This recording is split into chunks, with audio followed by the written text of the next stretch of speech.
Jusa John Hillary is a Ugandan community organizer, artist, and activist who uses art to shine a light on different social issues around the region. He has, over the past decade, worked with fellow artists, religious leaders, and other community leaders to run climate action campaigns. He is currently the Laudato Si movement Uganda chapter leader and a strong voice against the East African crude oil pipeline. Very welcomed. Thank you.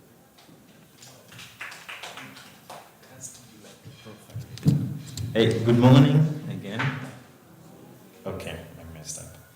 Okay, I like this. Somehow feels like a production studio. I like that. All right. Thank you for the introduction. My name is John Hillary, and I'm from Jinja. My family, my mom is a farmer. My family, I come from a family of farmers. I think all of us. Yeah. One thing that I did know pretty at a young age was that outside of the I feel like I want to put the microphone down, but I will try and speak with it. Outside of the rainy seasons, the peak seasons for the rain, it rained every 2 weeks. I don't know if you guys know that, but it rained every 2 weeks. I learned this from my parents. Forget between March and the peak seasons, it somehow rained every 2 weeks. So we knew when to plant. We knew when to do all the things in the farm. Now today I have to look at the weather forecast all the time to know when it's going to rain, and even then I'm also not sure. I think that a lot of things have changed in terms of regards to the climate.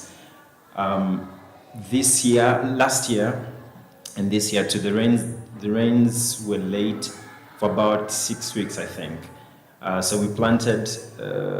I'm a farmer, so I'm going to talk about agriculture a lot. So we planted about 4 or 6 weeks later than we did the previous years. That of course comes with a lot of uncertainty. What has happened to us is a direct effect of climate change. I remember I was talking to one about maybe like 10 years ago, and I was very excited about like the whole climate change information. I was like, when you learn this stuff for the first time, it's really exciting, also depressing, but also very exciting. So I was sharing with him, and I realized he was very, very uncomfortable with the stuff I was saying. He was very worried. I didn't understand at that time.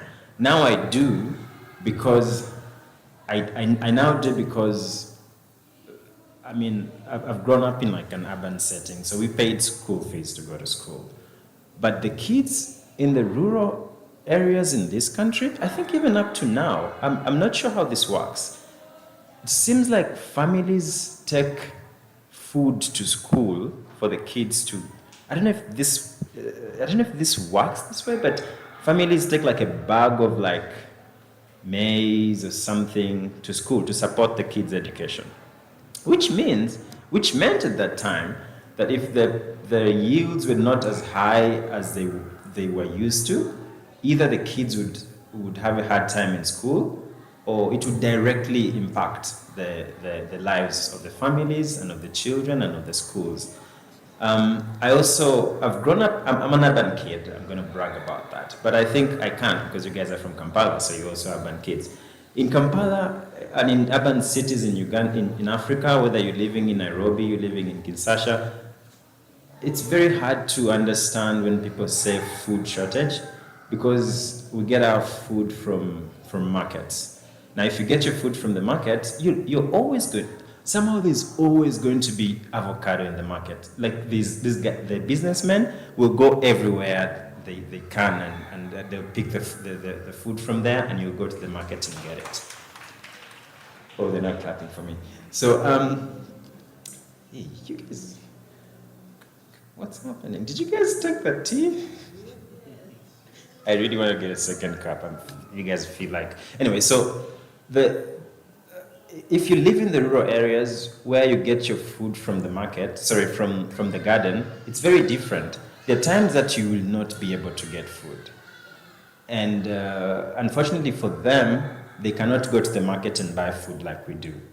Actually, something very interesting is that an average African farmer cannot buy themselves a plate of food in an average African city restaurant. I don't know if you guys know that. So that means that if there's any inconvenience and any disruption in the climate patterns, and these people cannot farm the way they are used to, man, that's their food. It's a threat directly on our food system. And today I'm here to talk about climate change. I've almost come to a point where I'm almost fed up of attending climate change conferences. I don't know if anyone else feels the same. I almost am fed up of attending climate change conferences. From the early 2000s, it's been a loop. But when you think about the intensity of the problem, you think that maybe there's a need for some more work to be done. Now, climate change for me, when we speak, many times there's so many things that we talk about. But being African, the Fomisan has our food security and sovereignty, by the way, not just security, has been highly threatened